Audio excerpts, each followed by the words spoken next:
오늘 드릴 말씀은 정말 중요한 이야기입니다. 물론 누구나 다 아는 얘기일 수도 있습니다. 하지만 실천하기는 정말 어려운 것에 대해서 이야기하려고 합니다. 오늘은 해야 할 일이 있습니다. 꼭 노트 하나 들고 와서 듣다가 잠깐 멈추고 생각 한번 해보셔야 합니다. 일단 실제로 내가 현재 상황에 대해서 잘 알고 내 생활이 현재 어떻게 흘러가고 있는지에 대해서 확인을 해봐야 합니다. 어떤 걸 어떻게 점검해야 하는지 지금 바로 말씀드리겠습니다. 그리고 오늘은 말하는 중간에 좋은 정보를 하나 드릴 거니까 필요한 분들은 자세히 쭉 들어보시길 바랍니다. 안녕하세요. 주주나 채널을 공동 운영하고 있는 JJ 파트너스 대표 백곰입니다. 오늘은 자수성가한 부자들이 꼭 지니고 있는 습관에 대해 이야기하려고 합니다. 물론 내가 금수저다. 그리고 이미 나는 경제적 자유를 얻었는데 추가적인 정보를 얻기 위해 채널에 들어왔다 하는 분들은 과감히 앞에 건너뛰고 보시면 됩니다. 내가 아직 완전한 경제적 자유를 못 이루고 노력하고 있는 상황이다 라고 하는 분들은 들으시면서 한번 함께 점검해 보시면 좋을 것 같아요. 이미 부자가 된 사람들은 이 습관을 갖고 있거나 워낙 많은 부를 축적한 이유라면 이 습관이 필요하지 않을 수 있습니다. 하지만 지금 현재 내가 아직 부자가 아니고 조금 부족하게 살고 있다. 쉽게 얘기해서 내가 돈 때문에 일어나서 직장에 가야 한다거나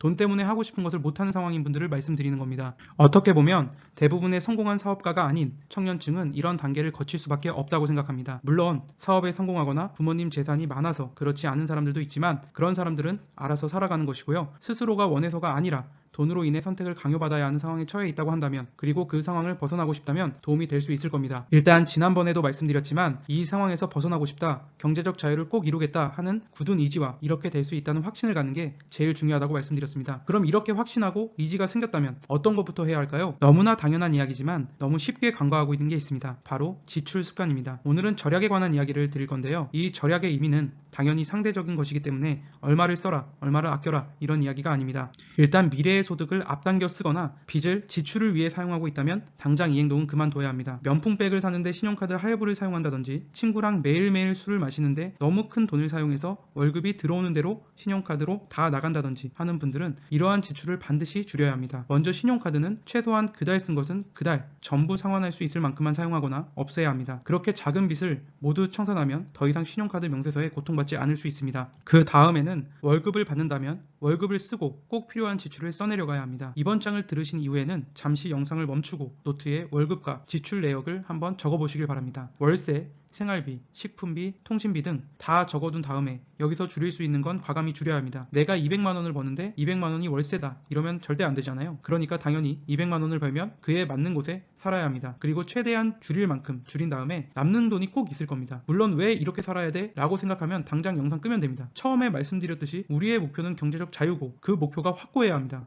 목표가 확고하다는 건 그만큼 다른 것들을 희생할 수 있다는 뜻이에요. 희생 없이 얻어지는 것은 없습니다. 이렇게 최대한 줄인 다음에 돈을 남겨야 합니다. 그리고 매달 가장 먼저 그만큼을 다른 통장으로 옮겨 시드머니를 만들어야 합니다. 이렇게 했다면 다음 단계가 있습니다. 초과 수익을 올려야 합니다. 쉽게 초과 수익을 올리는 방법은 현재 있는 직장에서 초과 근무를 하거나 아니면 대리운전, 쿠팡이츠 등 다른 알바를 할 수도 있고, 내가 글도 쓰고 머리를 잘 쓰면 스마트 스토어나 다른 강의들을 들어서 남는 시간에 초과 수익을 낼 수 있는 구조를 반드시 만들어내야 합니다. 가만히 있는 사람들한테는 돈은 절대 벌어지지 않습니다.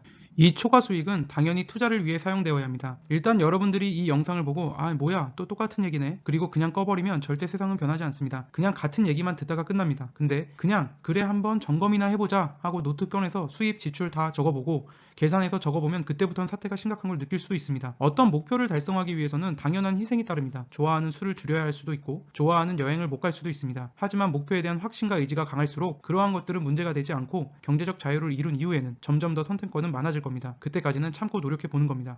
우리 초창기 회원들 중에도 매달 200만 원씩 강제적으로 저축식으로 투자하고 있는 분들이 100명 가까이 됩니다.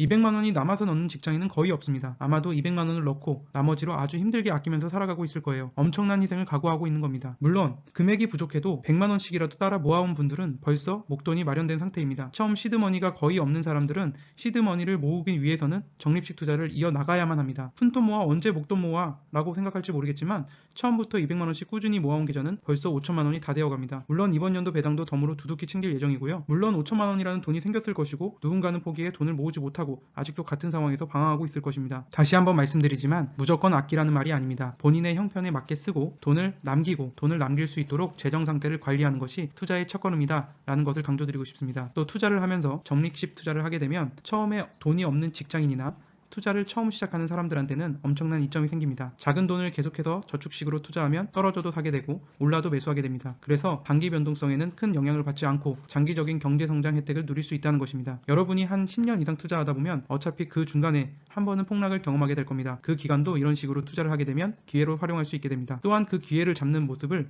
저는 이 계좌로 증명해 보일 생각입니다. 다시 한번 마지막으로 정리하자면 부자가 되기 위해서는 현실의 욕망을 이겨내고 희생해야 하고 자신의 목표를 정하고 될 수 있다는 확신을 가지며 가장 첫 걸음은 절약과 초과 수익을 통해 돈을 남기는 것이라고 말씀드리고 싶습니다. 관심 종목 리뷰 보고 가도록 하겠습니다. STX는 대표적인 회생주라고 말씀드렸습니다. 회생주는 회사가 망해가다가 산전수전 다 겪고 나서 겨우겨우 살아남아서 다시 정상화된 기업을 말합니다. 그래서 보시다시피 거의 하락이 초죽음으로 일어난 차트를 볼 수 있습니다. 이게 감자까지 해서 최고가로 보이는 게 1,100만원대인데 2,925원까지 떨어졌습니다. 회사가 파산했듯이 주주들도 이미 상폐 수준을 넘어섰습니다. 다 망한 거예요. 다 망해서 버틸 사람 다 버리고 그냥 쓰레기가 돼버린 겁니다. 그런데 이런 주식이 경영이 정상화가 되고 바닥에서 튀어오르면 큰 시세를 주는 경우도 있거든요. 물론 확률은 반반입니다. 망하거나 대박 나거나. HMM도 대표적인 회생주였는데 바닥에서는 한 번에 20배 넘게 올랐었죠. STX가 그렇게 오른다는 것은 아니지만 이렇게 쓰레기가 됐지만 엄청 힘든 시간을 겪고 살아난 기업들이 상승을 시작하면 금세 큰 수익을 줄 가능성도 있다는 것입니다. 물론 회생주는 확률이 반반이니까 몰빵 투자하면 도박입니다. 오늘 사우디 왕세자가 방문하고 나니까 오히려 그동안 수혜주라고 올라왔던 종목들은 재료 소멸이라는 핑계로 떨어지는 것 같은데요. 물론 저희는 일부 수익 실현을 해놓았긴 했는데 완전히 다 팔 필요는 없는 종목이고 워낙에 저평가에다 배당까지 많이 주기 때문에 사실 크게 걱정할 건 없는 종목입니다. 당연히 추가로 하락한다면 추가 매수하거나 매도한 수량을 다시 매수할 것 같은데요. 최근에 상승이 급하게 나왔기 때문에 쉬어갈 수는 있는 위치입니다. 아직도 배당률이 높고 철강 업황이 정점을 찍었다고는 할 수 없으니까 그냥 일부는 보유하고 많이 떨어지면 더 살 예정입니다. 네옴시티 수혜가 직접적으로 되던 안 되던 어차피 네옴시티는 진행을 할 거고 우크라이나 전쟁도 끝날 겁니다. 그럼 전세계 철강이나 건자재 건설 업황이 호황을 올 수 있다고 생각합니다. 네옴시티 수혜가 직접적으로 되던 안 되던 어차피 네옴시티는 진행을 할 거고 우크라이나 전쟁도 끝날 겁니다. 그럼 전세계 철강이나 건자재 건설 업황이 호황이 올 수 있다고 생각합니다. 철강은 빠르게 생산을 못 늘리기 때문에 수요가 급증하면 호황이 될 수 있습니다. 오늘 시장 특징 중 함께 살펴보도록 하겠습니다. 먼저 SK하이닉스입니다. 오늘 SK하이닉스가 뉴욕 증시의 마이크론 급락의 영향으로 오전에 10% 이상 빠지다가 많이 회복해서 마감을 했습니다. 저희는 오늘 급락하는 모습에 급하게 매수하라고 말씀을 드리고 일부는 주가 회복 시에 매도하라고 말씀을 드렸는데요. 이러한 악재에 급락을 할 때는 용기 있게 매수하면 단기적으로도 수익을 낼 수 있습니다. 최근에 거의 바닥에 가깝게 떨어진 상태이고 하루 낙폭치고는 워낙 깊었기 때문에 이러한 상황에는 매수로 대응해야 한다는 판단입니다. 다음은 롯데케미칼입니다. 롯데케미칼은 오늘 롯데건설에 자금 대출을 해줬다는 소식과 일진 머티리얼즈 인수 대금 확보로 유상증자에 나설 것이라는 우려감, 신용 등급 전망 하향 조정이라는 악재가 겹치면서 급락했습니다. 최근에 상승이 가파르게 나왔지만 여전히 바닥 국면이고 이미 바닥에서 적자로 인한 악재가 한번 나온 상황에서 다른 악재들도 이미 주가에 반영된 상황이 아닌가라는 판단이 듭니다. 일단 롯데케미칼도 급락했기 때문에 일부 추가 매수를 해보았습니다. 회사의 악재가 반영되고 업황이 회복되는 시기까지 잘 기다려보도록 하겠습니다.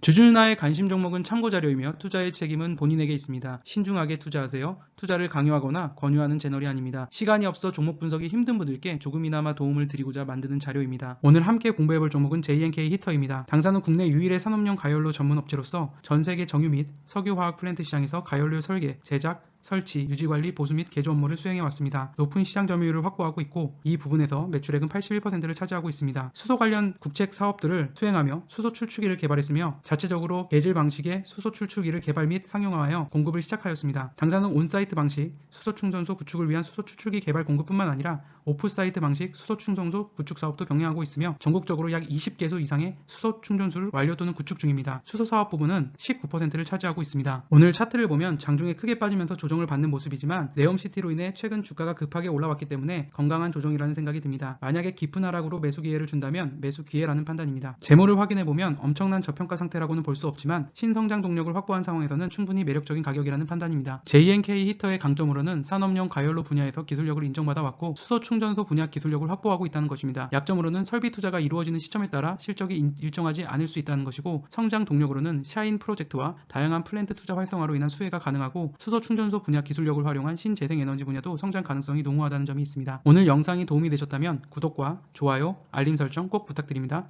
감사합니다.